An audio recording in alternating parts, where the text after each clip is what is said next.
La deuxième semaine de janvier est déjà terminée, on a déjà eu la première échéance des options pour 2026 et on est déjà en train de penser aux vacances de ski, voire même au printemps qui arrive. Pendant ce temps-là, les marchés se mettent en marche gentiment, pas de grande direction, de la peine à trouver ses intentions, on sait pas trop où on veut aller. Ce début d'année qui est déjà bien merdique pour plein de raisons diverses et variées, donne quand même l'impression que les investisseurs moyens sont incapables de s'intéresser à quelque chose plus de 15 minutes. En revanche, quand on attend un chiffre trimestriel ou un chiffre macro, on est capable d'en faire une affaire d'état pendant 3 semaines avant sa publication et de l'oublier la minute d'après pour se concentrer sur le chiffre suivant. Mais malgré tout ça, on va dans tous les sens et on a de la peine à s'auto-convaincre d'une direction ou d'une autre. Ouais, cette semaine, des records sont tombés, des records d'altitude sont tombés aux USA, en Europe, en Allemagne, en Hollande, en France et même en Suisse. Pourtant, à la fin de la semaine, on hésite toujours autant et on n'arrive pas à définir la tendance ferme et définitive. Ce bull market peut-il continuer ou sommes-nous en manque d'énergie? Les chiffres qui ont été publiés cette semaine, que ce soit les chiffres des bancaires ou les chiffres de l'inflation, ne nous ont pas donné de direction claire puisqu'il y a eu à boire et à manger. Que ce soit les chiffres de Goldman ou de BlackRock qui démontrent qu'ils sont en train de piétiner la planète finance ou ceux du CPI qui démontrent que l'inflation ne peut plus en avant mais qu'elle ne rend pas encore les armes, il est difficile d'en tirer des conclusions afin de construire une vision à plus de 24 heures. Sans oublier bien sûr que Trump ne nous laisse pas respirer une seconde, ce qui n'aide pas vraiment à se construire une stabilité quelconque en ce début d'année. Et au sujet de Trump, apparemment, il n'a pas fini de faire parler de lui, puisque hier, il a annoncé vouloir coller des tarifs douaniers supplémentaires à tous les pays qui feraient mine de s'interposer entre lui et le Groenland. Les 12 chasseurs alpins qui ont été envoyés au Groenland à grands coups de propagande vidéo par le chef suprême de l'armée française risquent de coûter tellement cher à l'économie de l'Hexagone, on n'a pas fini de rigoler. Bref, la semaine que nous venons de vivre ne nous apporte rien de plus que de l'incertitude et des doutes. Finalement, les deux choses qu'il faut peut-être retenir, c'est que les taux ne baisseront pas dans 10 jours et qu'il va falloir attendre encore pour s'exciter là-dessus. Et l'autre, c'est que l'IA est toujours là, mais que c'est plus les mêmes qui lead le mouvement pour l'instant. On décortique tout ça juste après le générique. Bienvenue dans ce Swiss Bliss. Nous sommes le samedi 17 janvier 2026 et je suis Thomas Veillet. Et jusqu'à maintenant, le Groenland n'appartient toujours pas aux États-Unis.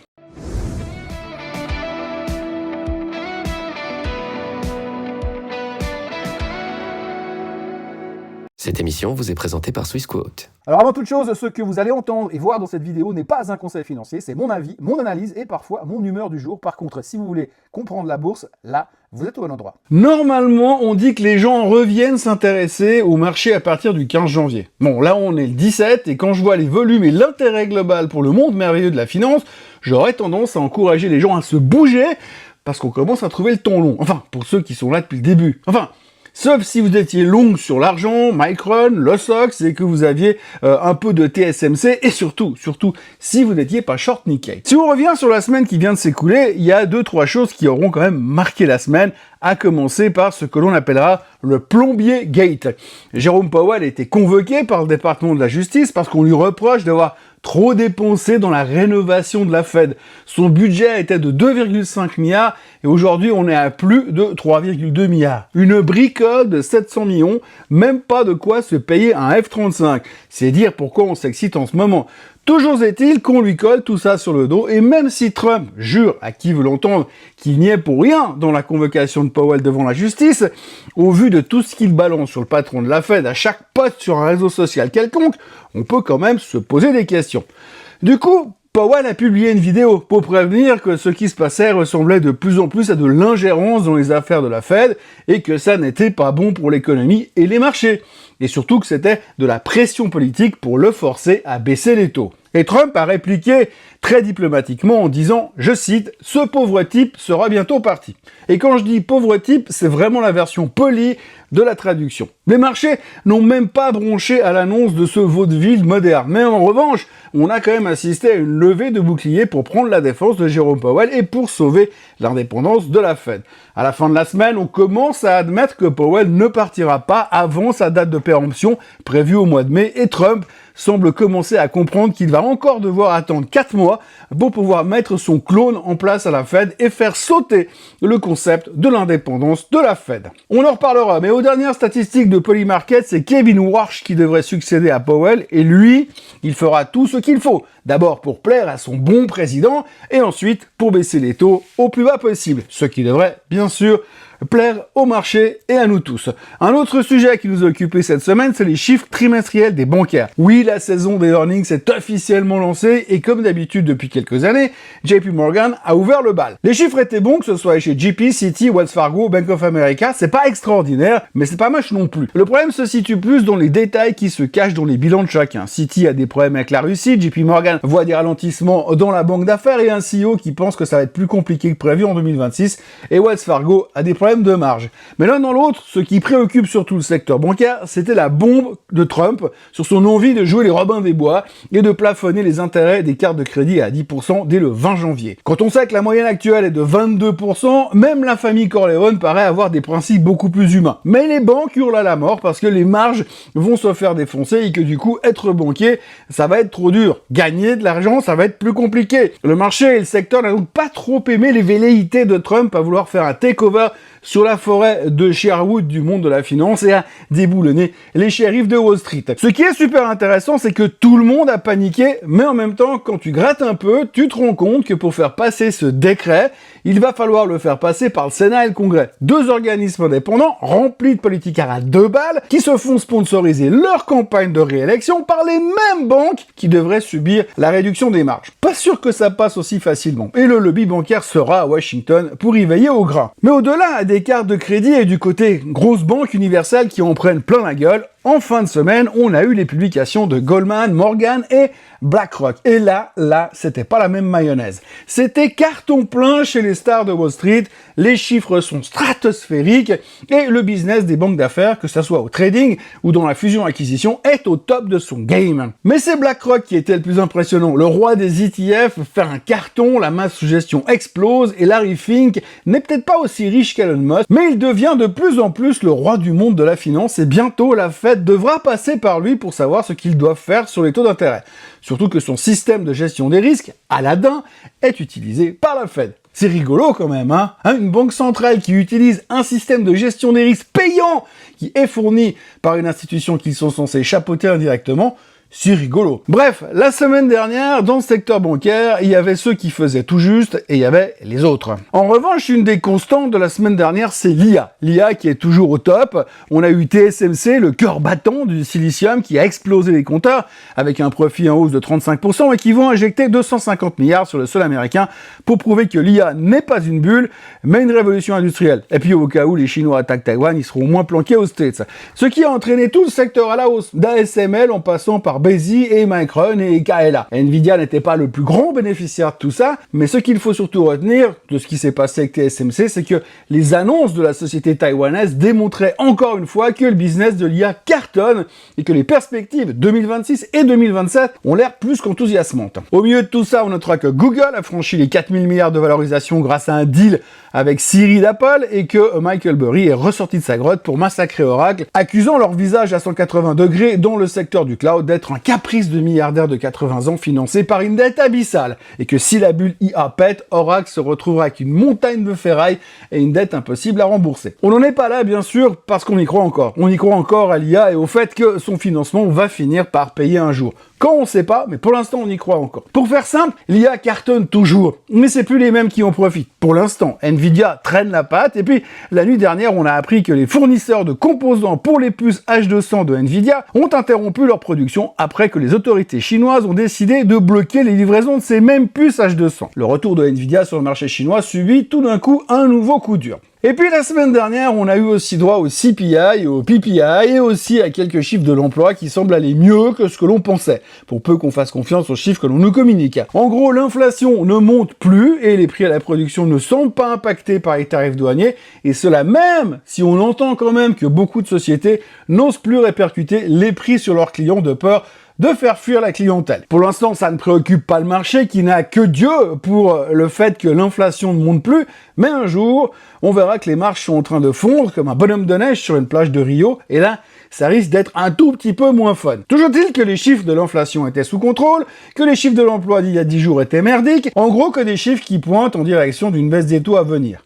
Mais, manque de bol, les publications des jobless claims de jeudi ainsi que les indications du Philly Fed montraient quand même que l'emploi n'allait pas si mal. Le taux de chômage est donc à 4,4% aux States, que l'on frise le plein emploi et que ceux qui n'ont pas de job pourront bientôt partir monter des business au Groenland. Nous retrouvons donc une espèce de paradoxe économique, l'emploi ne semble plus détérioré, l'inflation est sous contrôle, mais est encore trop haute du point de vue des gars de la Fed, et du coup, peut-être qu'on peut attendre pour baisser les taux. On marche actuellement sur une espèce de fine ligne de crête qui peut nous faire basculer d'un chiffre à l'autre en mode de baisse des taux ou pas. Malgré toutes ces bonnes nouvelles économiques qui nous remplissent de joie et de bonheur, on retiendra quand même que les chiffres du Benchbook publiés cette semaine nous confirment que la consommation est devenue un sport de riches. Les classes populaires regardent les prix avec angoisse en suçant du Xanax, pendant que les autres, aisés, claquent tout dans le luxe et les voyages. Merci aux métaux précieux, merci aux marchés qui ont explosé. La fracture sociale, aujourd'hui, n'est plus un mythe et encore moins aux États-Unis. En conclusion, l'économie est tellement solide, entre de gros guillemets bien sûr, que la chance d'une baisse des taux le 28 janvier sont tombées à 5%. On veut le beurre, l'argent du beurre, la crémière, mais on ne sait pas encore si on est allergique au lactose. Pour le reste, eh bien, on retiendra que c'est toujours le bordel en Iran, mais que Trump pense que tout est sous contrôle, et les tarés qui sont au pouvoir, pour l'instant, restent au pouvoir. Ensuite, personne ne veut que le Groenland passe en main américaine, mais Trump n'en a strictement rien à foutre, et ça n'est pas l'œil du tigre du président français qui va calmer les ardeurs. On parle toujours du Venezuela, parce qu'on sait pas trop où on va sous la houlette de Trump, et les pétrolières dansent la samba en se disant, bon, j'y vais ou j'y vais pas. Et face à ce merdier mondial, les investisseurs se ruent sur les métaux, l'or a tapé les 4645, l'argent a franchi les $90, et le bitcoin flirte avec les 95 000 $, même si en cette fin de semaine, c'était plus compliqué pour aller chercher les 100 000. En résumé de tout ça, l'économie est solide, mais on a quand même les nerfs à vif, Trump brasse de l'air pour occuper le terrain, l'IA porte le Nasdaq à bout de bras, et l'inflation semble ne plus pouvoir avancer pour le moment. Revenons maintenant par chez nous. En Suisse, les consommateurs ont été moins dépensiers en décembre. L'indice du climat à la consommation s'est établi à moins 30,7 points le mois dernier, affichant une baisse de 0,4 points sur un an selon les dernières données du SECO. Du côté de l'immobilier, les loyers ont augmenté en moyenne de 2,3% en 2025, après une accélération de 3,2% en 2024 et de 4,7% en 2023, selon HomeGate et la Banque cantonale de Zurich. On passe maintenant aux performances de la semaine. Alors vous voyez qu'il y a à boire et à manger. Le CAC 40 qui termine en baisse de 1,3% à cause du luxe et l'argent qui prend quasiment 12% sur la semaine à cause de... On a besoin d'aller sur l'argent parce que l'argent va à 500 $ de toute façon. Après, vous avez le Nikkei qui continue à monter, à bien se comporter. Rebond du Bitcoin, bien sûr, mais Nikkei qui explose parce que le Japon parle de nouvelles élections, des élections anticipées, qui pourraient donc accélérer le fait de mettre des nouveaux subsides et des nouveaux stimulus au Japon, ce qui a bien sûr fait plaisir au marché, même si on ne se pose pas trop la question pour l'instant de savoir comment on va financer tout ça. Surtout que le 10 ans japonais est toujours à 2,18%. Le Semiconductor Index a explosé, ça on en a parlé. Les très bons chiffres de Taiwan Semiconductor ont fait tirer tout le secteur des semi-conducteurs, des puces à mémoire type Micron et compagnie. Donc le SOX est au plus haut de tous les temps. C'est encourageant pour la suite, pour les indices, puisqu'on sait que c'est un early indicator. Le Hang Seng monte aussi, la Chine se porte plutôt pas mal. Et puis alors aux États-Unis, eh bien on a finalement un Dow Jones qui termine en hausse de 0,33%, un S&P qui baisse de 0,38% et le Nasdaq qui perd 0,66%. C'est pas la meilleure semaine de l'année. Et pendant ce temps-là, le DAX prend 0,14% et la Suisse est en baisse de 0,10%. Vous voyez qu'il y a quand même une grosse partie des marchés qui n'ont pas foutu grand-chose sur la semaine. Sur la performance du SMI, vous voyez que Partners Group remporte la première marche du podium avec 7,19% de hausse sur la semaine. Kuehne+Nagel est également en hausse. Et puis, Roche a été upgradé en termes de target par Goldman Sachs et UBS, mais ne monte que de 2,38%. Novartis a fait 2-3 annonces positives et prend 1,37%. Et de l'autre côté, c'est plus compliqué du côté de Sika, on va y revenir dans 2 secondes. Plus compliqué du côté de Richemont, on va y revenir dans 2 secondes. Geberit, plus compliqué également, on va y revenir dans 2 secondes également. Et pour le reste, pour l'instant, on va dire qu'on s'en sort pas trop mal, mais le SMI n'a pas foutu grand-chose sur la performance nette de la semaine, mais on voit qu'il fallait faire du stock picking. Il suffisait d'être long Partners Group et short 6K sur la semaine et vous étiez heureux. On attaque avec les graphiques de la semaine. Alors ça va aller vite parce qu'il n'y a pas grand chose à dire, hein. Vous voyez la tendance qui est affirmée sur le SMI. On ne se pose pas de questions, ça ne fait que monter gentiment mais sûrement. Tant qu'on reste sur cette ligne de tendance et qu'on ne vient pas casser les 13 300 à la baisse, pour l'instant on reste affiché sur une tendance verticale. Mais vous voyez, si on voulait pinailler un petit peu, la tendance est un tout petit peu trop verticale. Le S&P 500 pinaille à haute altitude. Alors on a de la peine à sortir de ce triangle. Il y a quelques mois en arrière, on avait déjà eu ce type de configuration en triangle sur le S&P 500. On hésite et puis finalement, de toute façon, comme on ne sait pas faire autre chose, on va aller chercher les plus hauts.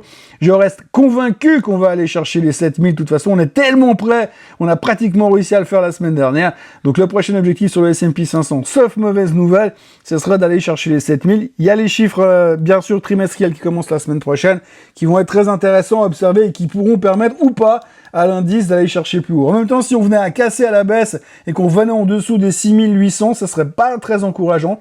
Mais pour l'instant, on sait qu'on a cette fameuse moyenne mobile des 50 jours qui nous sauve les fesses à chaque fois. Le Nasdaq ne fait pas grand chose non plus. Lui, il a de la peine. Il a de la peine pour l'instant, probablement parce que les Magnificent Seven ont de la peine et ils n'arrivent plus à avancer.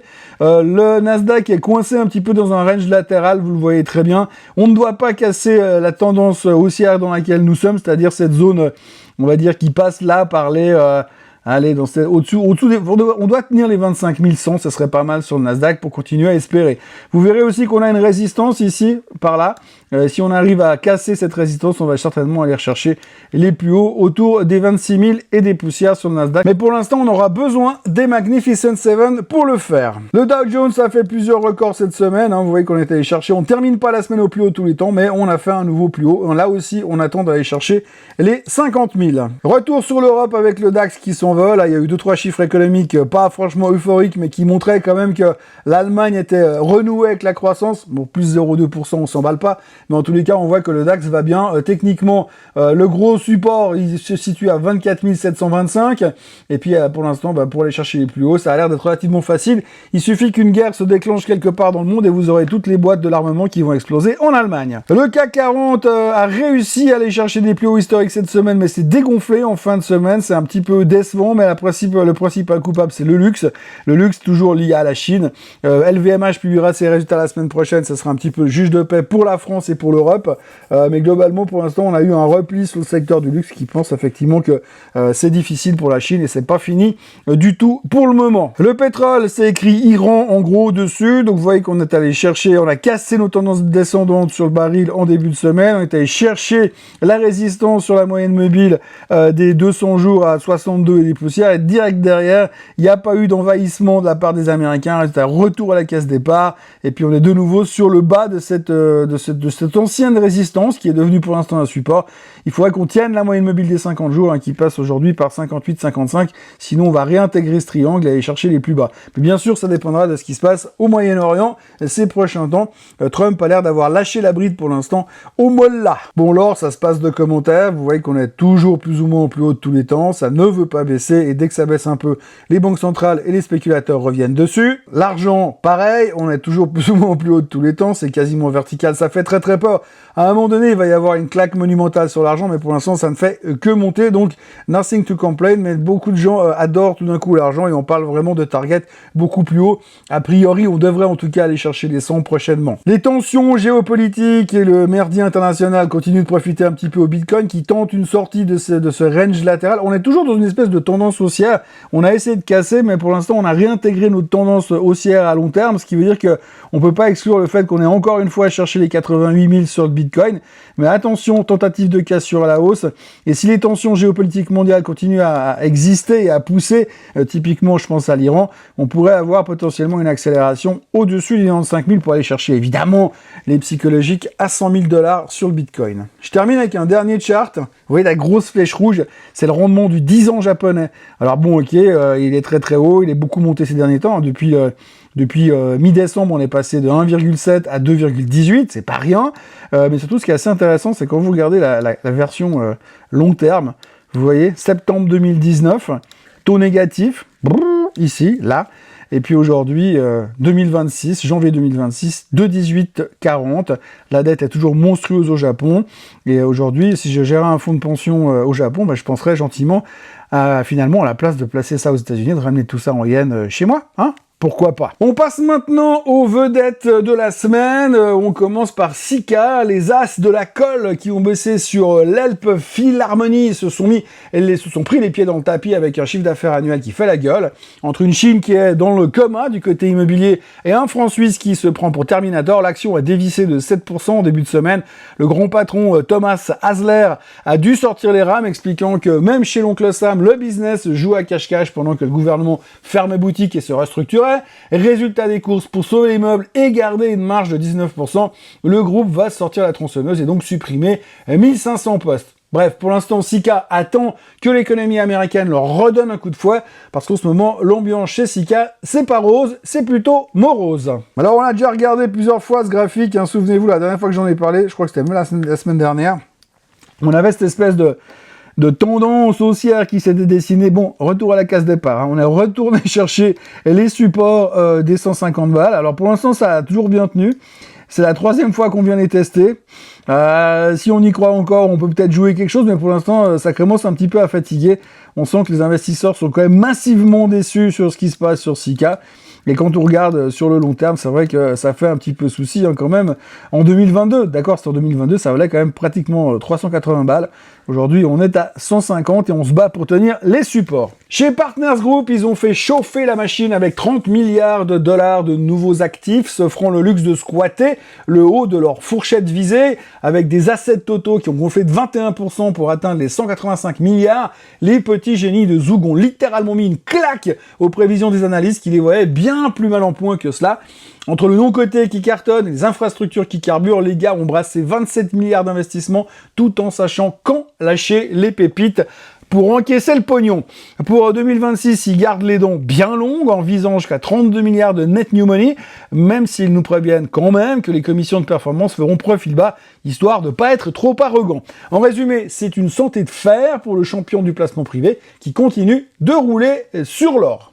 Voilà, si on se projette sur le long terme, vous voyez que c'est des grandes vagues qu'on a sur Partners Group, et là, visiblement, on est en train de repartir pour une nouvelle vague, et que finalement, c'est plutôt pas mal, hein. On était supposé, et récemment, on a fait des exagérations au mois de novembre autour des 898, et là, on repart à l'assaut des 1096, donc extrêmement belle performance ces derniers mois, les chiffres sont bons, les perspectives sont encourageantes, c'est un magnifique contre-pied qu'on est en train de faire sur les marchés, à surveiller attentivement. On est dans une tendance plus ou moins haussière pour l'instant, on va attendre que ça se confirme, là il y a une grosse accélération, donc ça devrait revenir un petit peu à plat, mais si ça continue comme ça, on peut espérer que d'ici ce printemps, on aille retitiller les 1200 francs suisses chez Partners Group. Chez Lind & Sprüngli, on ne fait pas que des lapins en or, on transforme aussi le cacao hors de prix en montagne de billets avec une croissance organique de 12,4% qui vient de doucher les prévisions des analystes. Pour compenser la flambée des cours de la fève, les gars n'ont pas tremblé en gonflant leurs tarifs de 19% tout en misant sur le carton planétaire de leur chocolat Dubai Style pour faire craquer les influenceuses. Pendant que l'Europe dévorait les tablettes à plus 15,3%, l'oncle Sam a fini l'année en boulet de canon, prouvant que même avec un moral de consommateur dans les chaussettes, personne n'est prêt à lâcher son carré de Lindor. Malgré un franc suisse un peu trop musclé qui vient gratter quelques plumes au bilan final, le groupe confirme qu'il est le patron du premium en raflant des parts de marché comme si de rien n'était. On se donne donc rendez-vous le 10 mars pour les chiffres définitifs, mais la maison suisse a déjà prévenu que dès 2026, elle compte bien continuer à rouler sur la concurrence avec une croissance entre 6 et 8%. Alors ce qui est assez rigolo quand vous regardez le graphique de Lind & Sprüngli, c'est qu'effectivement les annonces étaient super positives, mais on a ouvert très fort et on finit de nouveau au fond du bac. Alors est-ce qu'on a peur que finalement ça ne tienne pas le coup lors des publications du 10 mars? Je ne sais pas, mais en tous les cas, c'était très bien sur le papier, mais très mal interprété par le marché. On se retrouve néanmoins à des niveaux à 11 120, tout ça devrait quand même tenir, et vu les perspectives encourageantes qu'ils ont annoncées, peut-être que c'est l'occasion de se repositionner là-dessus, même si le problème de la cherté du cacao reste quand même quelque chose qui fait un petit peu peur aux investisseurs. VAT Group a littéralement tout fait péter cette semaine. Les investisseurs ont enfin compris que la machine à semi-conducteurs repartait de plus belle. Même si le chiffre d'affaires a boudé un peu, les commandes ont explosé le plafond et l'action a franchi les 503 francs suisses, portés par l'espoir d'un jackpot monumental pour l'exercice 2026.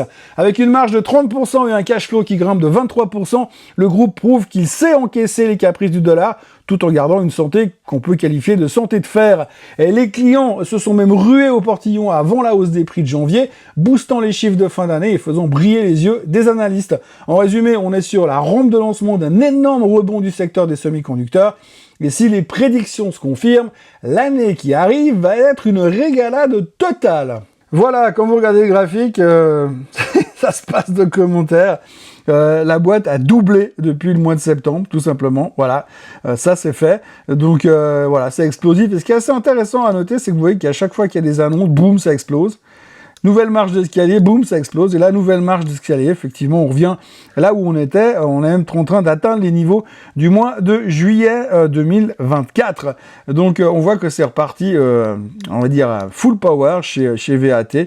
Et c'est plutôt encourageant parce que là, on arrive à des niveaux qui font très très peur. Parce qu'une fois qu'on aura cassé les niveaux des 525, on ne sait pas ce qui va nous arrêter pour aller chercher beaucoup plus haut. Richemont nous a sorti une fin d'année étincelante avec 6,4 milliards d'euros au compteur, prouvant que le bling-bling résiste à tout, même quand le climat macro fait la gueule.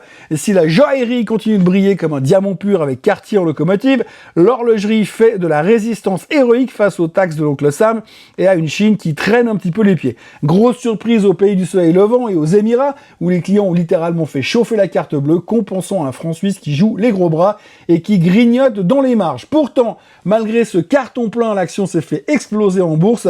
Les traders font les enfants gâtés et ont quand même préféré prendre les bénéfices après l'année 2024-2025 qui avait déjà battu tous les records. Qu'importe l'humeur du floor, les analystes gardent Richemont comme leur petit chouchou du secteur luxe, misant sur cette valeur refuge pour pimenter une année 2026 qui s'annonce déjà pleine de rebondissements.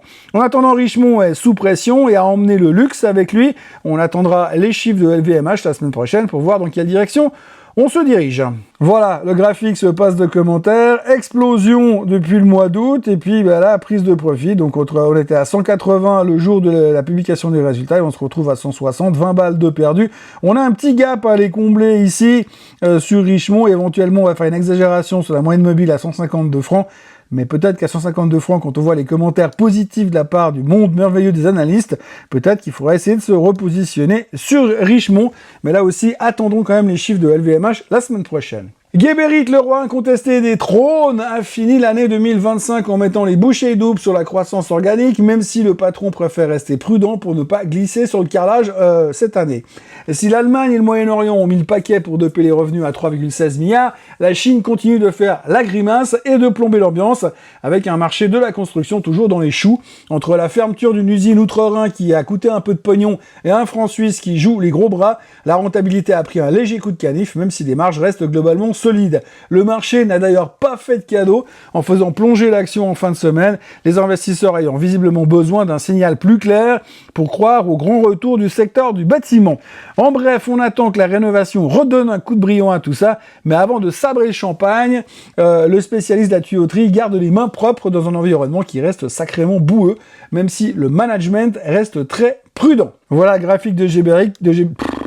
Voici donc le graphique de Geberit, on est revenu sur la moyenne mobile des 200 jours, donc plutôt des niveaux d'achat pour l'instant, mais on voit qu'on n'arrive pas à trouver une tendance, hein, c'est en haut ou en bas, tu sais pas où tu vas, et puis là pour l'instant, il va falloir qu'on ait cherché les 650 pour espérer quelque chose d'intéressant, mais là sur faiblesse, peut-être que c'est toujours l'occasion de revenir, et puis qui sait, je peux vous dire que le jour où ils vont signer un accord de paix entre l'Ukraine et la Russie, tout le monde va se jeter sur les boîtes de la construction, inévitablement, donc sur ces niveaux-là, entre 595 et 600, pourquoi ne pas essayer de remettre une petite pièce ?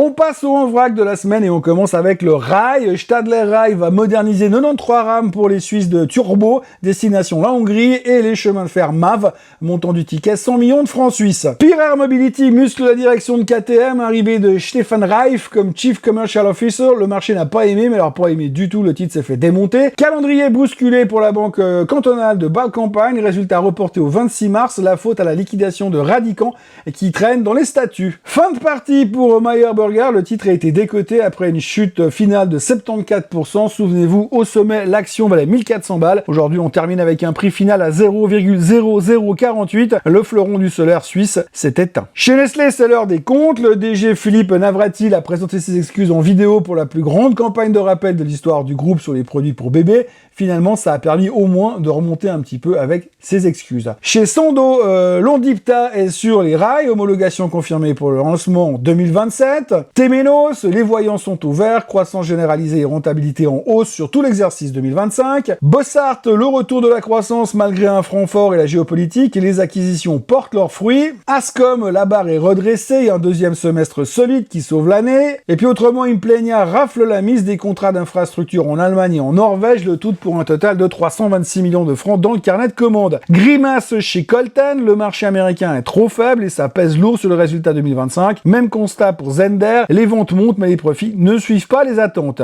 Sunrise était sous pression, le marché s'agite autour de rumeurs de vente d'un très gros bloc d'actions. Et on termine avec la magie de Goldman Sachs sur Kuehne+Nagel. Hier, la banque américaine était à la vente. Aujourd'hui, c'est retournement de veste total, il passe à l'achat et propulse l'objectif de 147 à 210 francs. C'est magique, on se croirait presque à Poudlard. Bon, on va résumer la situation. On est sur des sommets historiques un peu partout, mais on a quand même un tout petit peu le vertige. On a une économie qui a l'air de vouloir jouer les bodybuilders sous stéroïdes, mais on n'est pas sûr que ça tienne sur le long terme. On a une inflation qui fait de la résistance héroïque, mais qui au moins ne monte plus, et un Donald Trump qui veut transformer le Groenland en resort de luxe, tout en expliquant à Jérôme Powell que son budget d'éco de la Fed dépasse les bornes. Pendant ce temps, les investisseurs essaient de comprendre s'ils doivent acheter de l'IA jusqu'à la fin des temps ou se réfugier dans des lingots d'or, ou alors carrément de l'argent. La semaine prochaine, on va arrêter de regarder les faïences de Guébérit pour se concentrer sur le vrai juge de paix, LVMH. Si Bernard Arnault arrive à nous convaincre que le monde a encore envie d'acheter des sacs à main à 5000 balles malgré la méfiance de Pékin et les velléités de Robin des Bois de la Maison Blanche, alors peut-être que ce bull market pourra encore galoper un petit peu. Bon, au-delà de LVMH, il y aura quand même aussi